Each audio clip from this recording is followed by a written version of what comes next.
I don't know what to make of Elon Musk. Do you have to make anything of him? I don't know. He says a lot of stuff which makes a lot of sense, but sometimes it's a little bit the other way. He follows me on social media. Does he? No, of course he doesn't. I've about 5 Elon Musks following me. Oh, No, I he see. doesn't. Oh, right. Anyway, he's unveiled a self-driving robo-taxi. That's the new thing. It's unlikely to be on the roads before 2027. That's not very far off. Hold on, we're 2024 now, she says, yeah. Yeah, but that would be... I mean, that would be quite cool. I mean, not good news if you're a taxi driver, actually. No. Is it? But the idea that this car just pulls in and you just get in and it just drives you somewhere. Yeah, but who's going to chat about the weather with you and, that sort of thing? Come on, you know and those football. times you get in a taxi and you just don't want to speak? Yes. And someone insists on chatting all the way to you. I like having a chat with cab drivers. I bet you do. Yeah, good old natter in the back of it. Especially black cab drivers. Shout out to all the black cab drivers out there. 3 weeks ago, my mate arrived for his honeymoon in Florida, and he sent me a video. He couldn't believe it. He got into he was in a driverless cab. I'm just not going to... Yep, I've got a video of it if you want to see it later on. How long was the journey? Don't know actually, but he videoed it in the car. It looked perfectly safe, and they wasn't the only one on the road. I could not believe it. How can that be? Because it said that even with the cars that can drive themselves, which is allowed in some countries, they're not in the UK yet, you still got to have your hands on the steering wheel. Didn't have his hands on the steering wheel at all. He's in the back of the car. The steering wheel was moving, but it's being controlled. It's being controlled elsewhere. Can't be right. No. I'll send you the video. No I would trust it for literally just going around the block. It's But for an any airport. proper It journey. is absolutely true. I can promise you. I could not believe it. Oh no, I'm not going there. Well, I don't know how that's possible if Elon Musk saying he's launching one in 2027. Can I just It's read not the one first quick one, is it? message out? Yeah. Go on to this. Yeah. There's a picture as well, must be real. I'll show you Can the I read one quick message out, please, Uncle Stephen? It's an important one. This is from Robin. Good morning, Robin. Robin, super duper happy to say that I'm not letting my blood cancer stop me having a life, so I've managed to secure a new role with a big AI. See, there's a link. Software company based in San Francisco. Oh, wow. And I can work 100% remotely due to my health. Have a great day, everyone, from a super happy Somerset bunny. Good morning, Robin. I'm so glad you've got good, happy news, because we all need that, don't we? Yeah. We do. Yeah, And you see, lovely. when these really big life challenges happen... Positivity. You've got to find a way to fight through. Don't you? Love So it's that. really good that you're doing that. Yeah, so keep positive messages coming in, gbnews.com/your say. We haven't got a lot of positive news for you this morning, sadly, because it's 100 days today since Labour's landslide win at the general election in July. But have we seen any of the change that was promised? The grown-ups, remember? And this is despite the Prime Minister admitting he's had setbacks, his promise not to be knocked off course. Well, our political editor, Christopher Hope, reflects on the party's time in office so far. Now our country has voted decisively for change, for national renewal and a return of politics to public service. That's what Sir Keir Starmer promised on the step of 10 Downing Street 100 days ago. It's been 14 years since the last Labour government. He promised an agenda full of ambition and plans to make a change. In recent weeks, his government has published its new employment rights bill, the introduction of GB Energy and lifting a ban on offshore wind. GB Energy will be an owner and investor. It will work with the private sector to build the clean energy we need, create good jobs like those here at Hutchinson, and generate a return for the taxpayer. But the first 100 days have not been the honeymoon for the Labour Party that many might have expected. First, the Chancellor, Rachel Reeves, reiterated the tough decisions she's having to take to fix a financial hole left by the last Tory government. Then, prisoners were released from jail early to ease overcrowding, and the government cut the winter fuel payment from millions of pensioners, sparking outrage across the country. I think for most people, we found it quite an unusual step to have made. I didn't know that I'd be tabling a motion saying give back pensioners the £300 that you've taken off them. Look, the first decision made to pick the pocket of pensioners is a mistake, and they do need to reverse that decision. Labour promised a new way of governing, but it looked like more of the same, as Sir Keir Starmer had to shake up his number 10 team, moving Stu Gray amid a turf war amongst top advisers. That came as the government seemed to be constantly fighting a slew of claims and allegations about freebies involving the Prime Minister and his other top team in the Cabinet.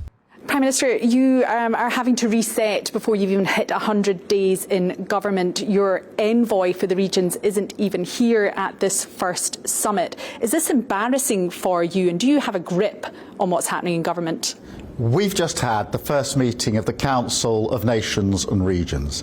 I've had every First Minister here, the Deputy First Minister in Northern Ireland, and all the mayors from across England. We've had a really constructive discussion.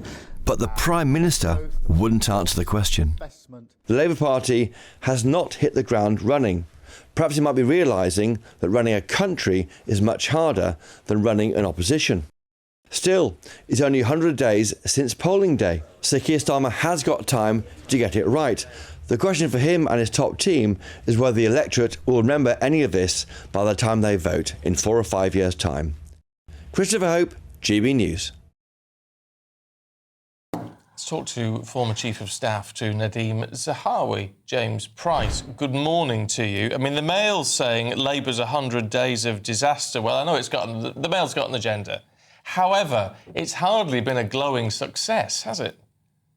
No, you're absolutely right. I mean, if this is what the Labour Party deems as a success, I would be quite terrified to see what they think failure would be.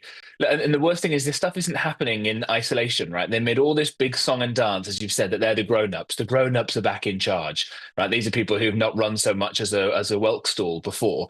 And you see there's the other story you've talked about with Portugal, that they're realising that you've got to do things on the other side of the agenda. You've got to give tax cuts. You've got to give reasons for people to stay in the country. And the Adam Smith Institute, a think tank this week, put out a report that said that the UK will lose more millionaires, including people who are just millionaires in cash, liquid millionaires, than any other country on earth over the course of this next parliament. And that means they'll take away with them all the money they would be investing, all the sweat of their brow, all of their ingenuity, their families, their investment, all these kinds of things, because the Labour Party is seemingly so making such a horrible place for Britain to live and invest and work in. That's a terrible thing. And you look at Elon Musk. He wasn't invited to this investment summit that for some reason they're doing before the budget and before people know what the budget's going to say and do. Elon Musk is a man who is building the future. There's going to be robot butlers in every house because of this man, and that's not science fiction. And we're saying at the Labour Party, we don't want him, we don't want any of that investment. We're just going to stop anything nice happening here, and we'll keep giving money to our union paymasters. It's not a bright future for the country with Labour in charge, I'm afraid. James, I mean, obviously the papers are the papers, the left-wing ones and right-wing ones, but both the Telegraph and the Times today, investment playing chaos as minister insults firm, £1 billion blow to Starmer's push for growth. Now, Labour came in on growth. That was the message, and it's not going well, is it? I think that's an understatement. No, you're absolutely right.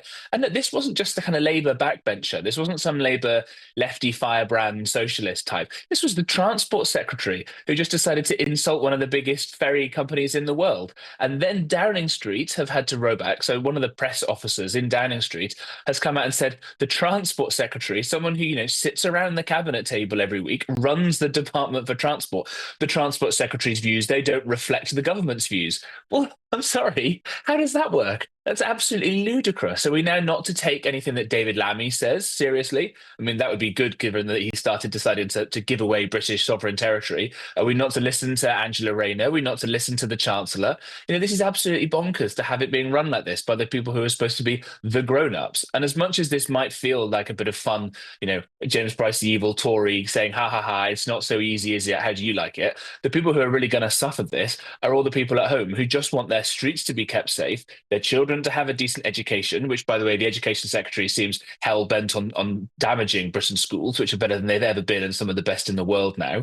They just want to have a nice, normal life where the government does what Keir Starmer said on the steps of Downing Street as soon as he became Prime Minister, a government that just treads a little more lightly on your lives. And now it seems they're meddling in every aspect of the economy and in people's lives and driving investment away that's going to make us much poorer. It's confusing. I mean, look, let's hope that in another 4 years things are looking a bit brighter than they are now when it comes to talking about an election again. But what seems slightly confusing is a lot of the changes that were going to happen were going to be funded by non-dom tax status changes. They were going to be funded by the VAT on private schools and all these sort of issues. We heard about that an awful lot. It was every interview. And yet both of those actually, I mean, even the time of implementation, if nothing else, seems to be in doubt. Yeah, I mean, it's completely frustrating. As someone, I've got a vague, basic idea of economics. I've even read some of those books behind me. That the Labour Party have had all that time in opposition, done as you said earlier this morning, and they haven't got any of these things worked out. They seem to just sort of say, right, well, if we decree this, it will become reality. But that's not how things work. Right? On a technical level, if you change the tax rate of something, people are not necessarily just going to sit there and lump it, especially if they're a global company looking, well, do I invest in France? Do I invest in America? Do I invest here in the UK? They'll look at what corporation tax is. They'll look at what other kinds of taxes and codes and things like that are, and they'll make a decision based on that. They're not just going to sit there and lump it. When you look at the VAT on private schools, look, I didn't get to go to one of these fancy private schools, right? The kind of fancy Etons that people think about where their kids, I don't know, eat quails and wear top hats. But those private schools are very, very good at producing high quality people we need to work in the economy. But most of those private schools are much smaller provincial ones where people who do send their kids there probably work 2 jobs just to try and give their kids a better quality of life, which I think is the most noble thing, frankly, a person can do.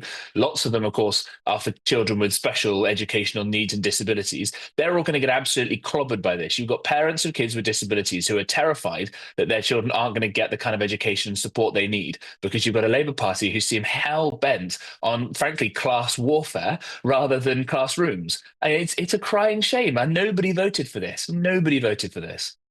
Just one final quick question. You were a former Chief of Staff. I mean, obviously, another former Chief of Staff, Sue Gray, is also the elephant or middle-aged woman in the room at the moment. I mean, that's not been handled brilliantly, has it? I don't really know what to think about the whole story. It's absolutely extraordinary. It took my party, the Conservatives, many, many years to be at each other's throats quite as nastily and vociferously as the Socialists, I mean, the Labour Party, have been in just, 100 days. The kind of briefings that your colleagues in GB News and others will have been getting from these guys, it's just awful. I wonder if there's an element of sexism from some of it. There's this phrase, people being called brocialists, these guys that pretend to care very much about kind of gender and sex equality and things like that, but then actually become massive misogynists themselves. But I think that the problem goes deeper, and I bang on about this every time I'm lucky enough to come on GB News, but you've got a whole system in the civil service. It just doesn't work. It's not geared to allowing elected politicians to actually get things done. And until we have politicians who realise this, I think Kemi Badenoch and Rob Jenrick, by the way, get it. I think Robert Jenrick in particular gets this, having been radicalised in the Home Office by his efforts to try and get violent foreign criminals deported, and failing to do it because the civil service won't do it. Until we get that kind of boring but really, really necessary structural reform, Britain's economy, Britain's safety, Britain's schools, Britain's hospitals are going to keep getting worse because the system is set up for them not to succeed. Oh, interesting stuff. Yeah, sorry for being so miserable on a weekend. It is miserable. It is miserable. So, happy Saturday, yes. James. Thank you. I sort of hope you're wrong, James. I do. Thank you very much indeed. Cheers, thank you. Thanks so much. And it's thoroughly depressing. What I can't understand, I'm trying really hard not to be party political here. Well, but what I don't understand is when you've had such a long time in opposition, where they've been calling for a general election for a long, long, long time before it actually happened, why is there not a more cohesive plan in place so that they can, as I said, they're going to hit the ground running? In opposite directions. This is the thing. This isn't even political, because a lot of people voted to get the Conservatives out because they were so bad, they're making such a mess of anything, hoping things would be changed. Things would be changed, remember? Things would be different. And it's like a lot of people who voted for Keir Starmer are going, hold on, what? Did I keep the receipt? Yeah. Anyway, if you've got any thoughts on that, let us know. gbnews.com/yoursay.